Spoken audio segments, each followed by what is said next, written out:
Joining us now is the Minister for Indigenous Services, Patty Hajdu. Minister Hajdu, thank you for being with us. Great to be here. Thanks. Nice to see you. Now, you spent yesterday in James Smith Cree Nation. You were there with the Prime Minister, as we saw. I'm wondering, less from a policy perspective, but more in a personal reflection, if you will. What did it mean for you to be there and to meet the families who lost loved ones?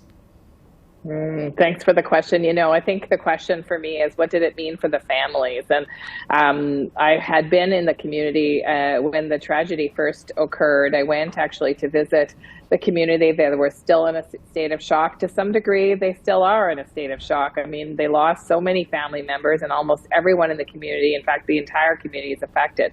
But the community members that we met with, the family members, indeed the broader community, were all so thrilled to see the Prime Minister, thrilled to see the nation recognize the depth of their loss and the extreme pain that the community has been feeling since that day, and indeed in the days before that led up to that tragic incident. Family members had a chance to share with the Prime Minister their own personal journey towards healing, the struggles they're facing, and some of the frustrations they feel on a day-to-day basis as the community grapples with what this means from a structural, a social fabric perspective. But I would also say that there was just this incredible sense of welcome for the Prime Minister, for me. Certainly, we felt that at all points through the day, whether it was with the private meetings with families, and then later on with the grand entry and then the announcement itself, there was a real sense that people were so thrilled to have the Prime Minister of Canada in their community. Now, while there, you, the Prime Minister, your government announced funding for projects and programs, tens of $millions for the community and the surrounding region, a total of $62.5 million spread across several years. I'm wondering, for those who would push back on that figure, that dollar amount, why so much for such a small community? Well, the amount is divided into two pots, really. There's $42 million for direct supports, mental health supports, recovery supports, and that longer-term transitional healing center that the community will use, you're right, not just for their community members, but for the region at large.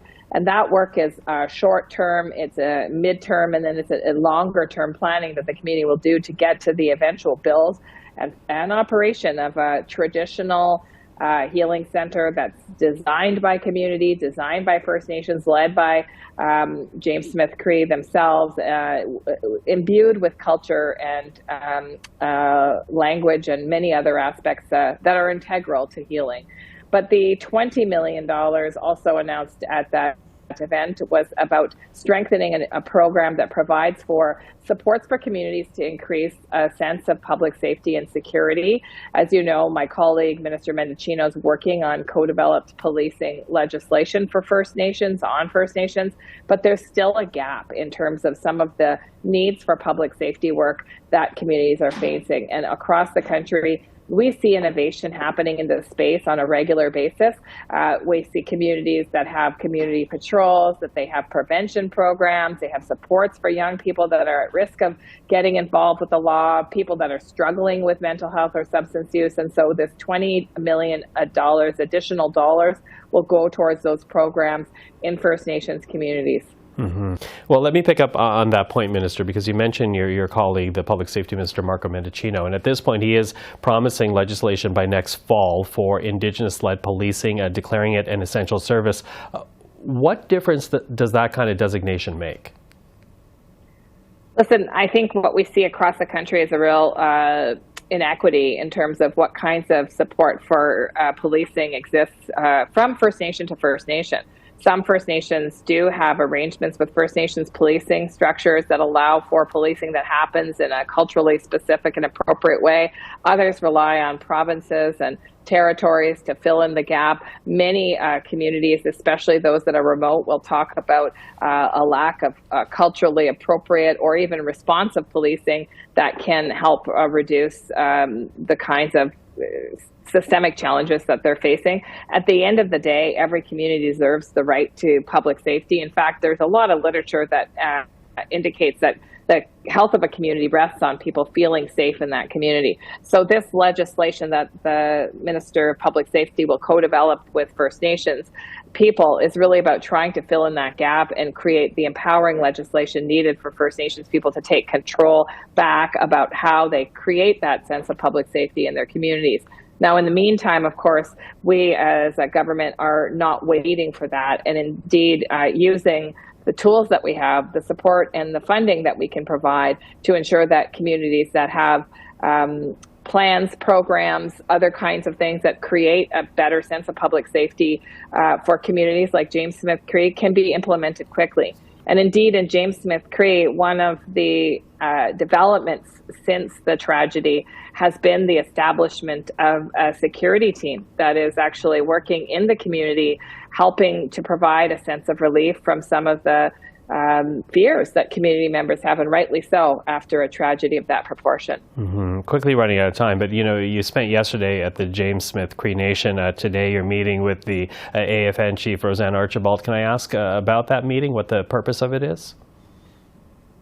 Yes, this is an important meeting between the Prime Minister and the National Chief, as well as Minister Miller and I, who will be there to support that conversation.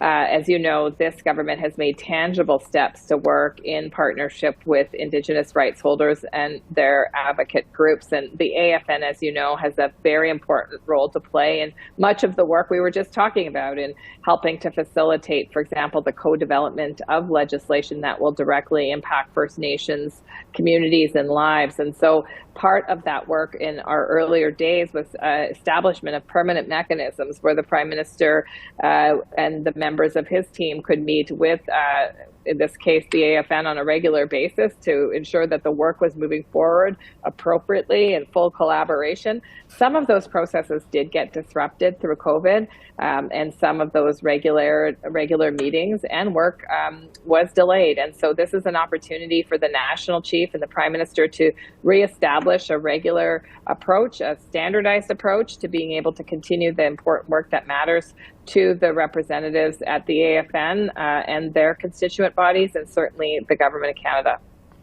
Minister Hajdu, always appreciate the time. Thank you for today. Thank you very much. Nice to see you. And you.